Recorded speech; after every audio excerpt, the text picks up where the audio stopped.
요즘 스마트폰만 있으면 웬만한 정보는 다 찾아볼 수 있죠. 그렇다면 스마트폰을 잘 활용하면 머리도 스마트해질까요? 아이들의 교육과 놀이를 스마트 기기에 지나치게 의존하면 어떤 일이 벌어질까요?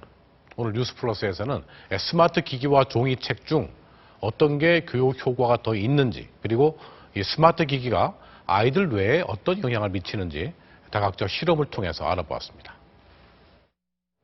분필가루 날리던 칠판 대신 전자칠판이, 교과서와 공책이 사라진 책상엔 태블릿 PC가 놓였습니다. 클릭 몇 번이면 인류의 모든 지식을 얻을 수 있을 것 같은 세상입니다. 그런데 이런 스마트 기기를 사용하면 아이들은 기대만큼 스마트해질까요? 박주린 기자가 취재했습니다.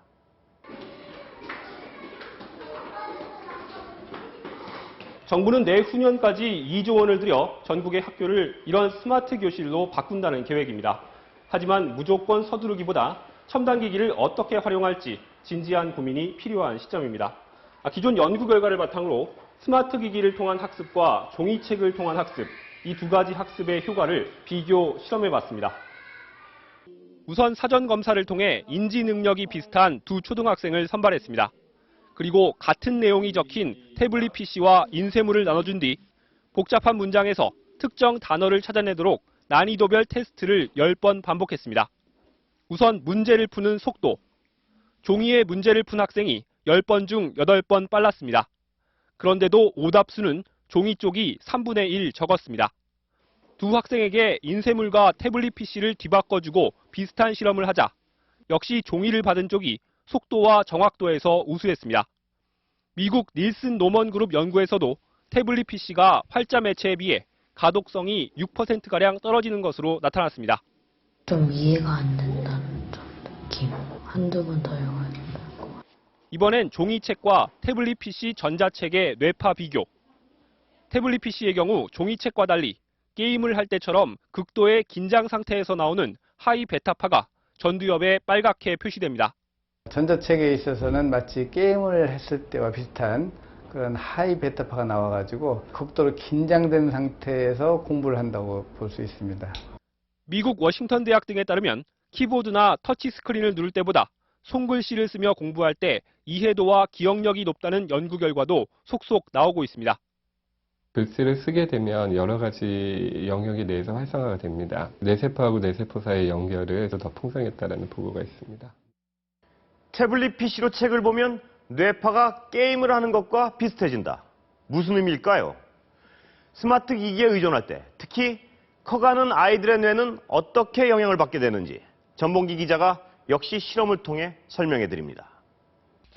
갓 2도를 넘긴 아이, 스마트폰을 빼앗자 바로 울음을 터뜨립니다.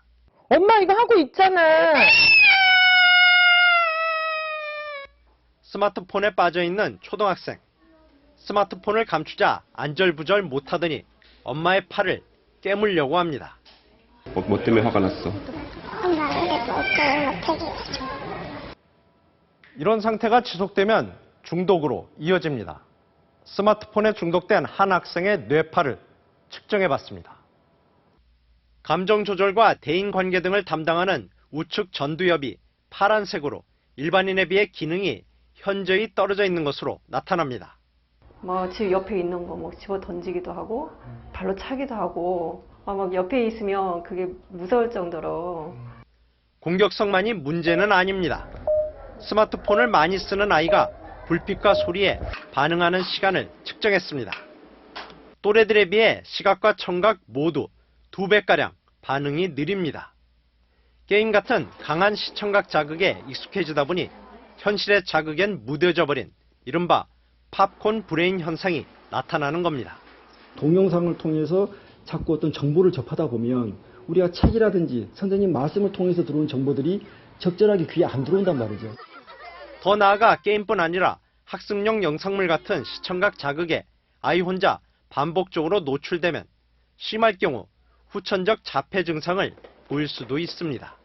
가상 현실 속에서 반복된 연습만 한 거죠.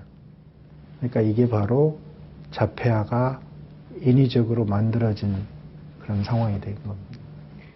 물론 스마트 기기가 가져온 정보혁명을 학습에 활용하지 않는 것은 어찌 보면 미련한 일인지도 모릅니다. 다만 무조건적으로 의존하면 부작용을 피할 수 없다는 얘기입니다. 미국에선 2살 이하 아이들에겐 아예 스마트폰을 건네지 말고 7살 이상의 아이들도 하루 2시간 이하로 사용 시간을 제한하라고 권고하고 있습니다. 이와 함께 전 세계 뇌과학자들의 공통된 충고가 하나 있습니다. 아이들 뇌를 키우기 위해선 몸의 근육을 쓰고 땀을 흘리는 운동을 시키라는 겁니다. MBC 뉴스 권순표입니다.